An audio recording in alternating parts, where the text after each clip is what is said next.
Kalau kamu saat ini merasa susah untuk mengasihi, susah untuk mengampuni, maka saya mengajak kita hari ini untuk sama-sama introspeksi diri. Jangan-jangan ada yang salah dengan kita. Yang namanya introspeksi, kita menyelidiki diri kita, apakah ada sesuatu yang salah atau kurang pas, sehingga kita susah mengasihi, sehingga kita susah mengampuni. Jadi, ada suatu kisah yang menarik di Alkitab, yang ini bisa menjadi introspeksi bagi kita semua. Suatu kali ada seorang Farisi, dia mengundang Tuhan Yesus datang ke rumahnya. Tuhan Yesus datang ke rumahnya, tiba-tiba ada seorang perempuan berdosa yang mengurapi kaki Tuhan Yesus.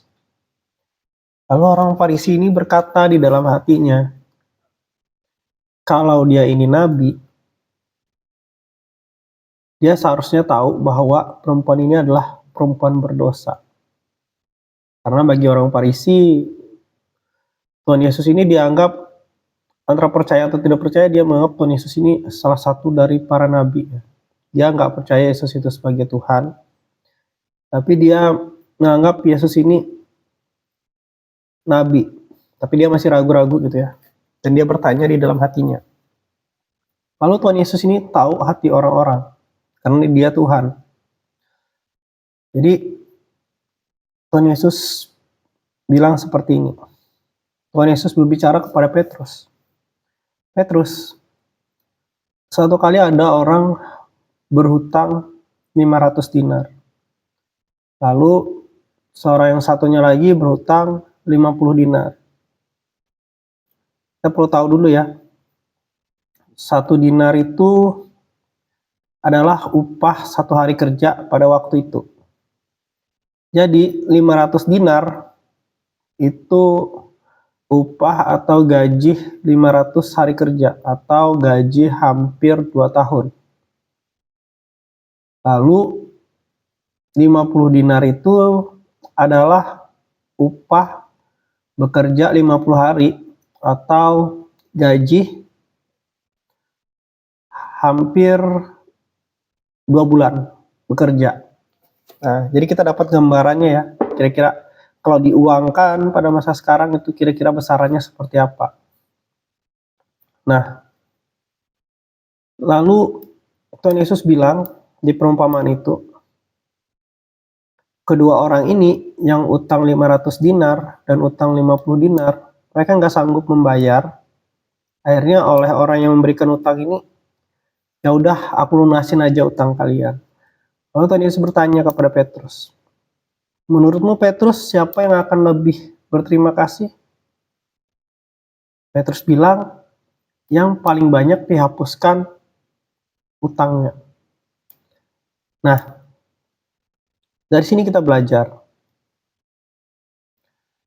Kenapa perempuan ini, dia banyak memberi untuk Tuhan Yesus, dia banyak melakukan sesuatu untuk Tuhan Yesus.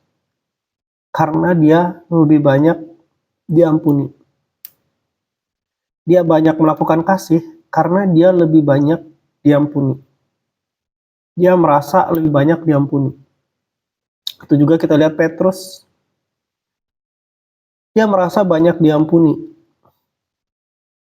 ketika dia pernah mengkhianati Tuhan Yesus. Dan Tuhan Yesus mendatangi dia dan mengubahkan hidupnya.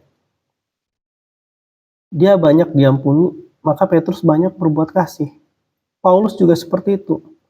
Dia membunuh Stefanus, menganiaya jemaat, tetapi Tuhan Yesus menerima dan memakai hidup dia. Dia merasa banyak dikasihi, merasa banyak diampuni.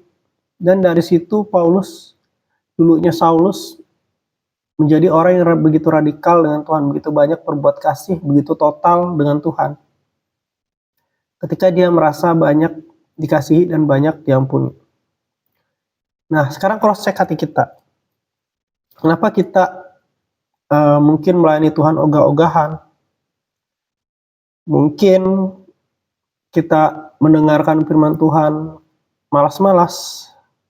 mungkin saat teduh agak malas, atau kita susah untuk mengasihi orang yang nggak baik dengan kita, atau kita susah mengampuni orang. Coba cross cek hati kita masing-masing.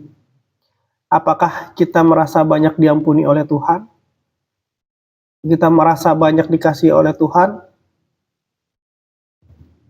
Karena jangan sampai kita seperti orang Farisi ini ya, merasa hidupnya sudah benar, sudah cukup baik, jadi dia merasa kurang dikasihi, dia merasa sedikit dikasihi atau sedikit diampuni, karena dia merasa dirinya sudah cukup baik gitu ya, jadi dia merasa sedikit diampuni. Kalau orang merasa dirinya sedikit diampuni, biasanya dia sedikit juga untuk mengampuni. Biasanya seperti itu. Tapi bukan berarti kita langsung berbuat dosa banyak-banyak, terus kita minta Tuhan mengampuni kita. Tidak seperti itu. Maksudnya adalah, sadarkah kita bahwa kita ini begitu dikasihi Tuhan? Ketika kamu semakin sadar, kamu begitu dikasihi Tuhan, kamu akan semakin mudah untuk mengasihi, semakin mudah untuk mengampuni. Tuhan Yesus memberkati.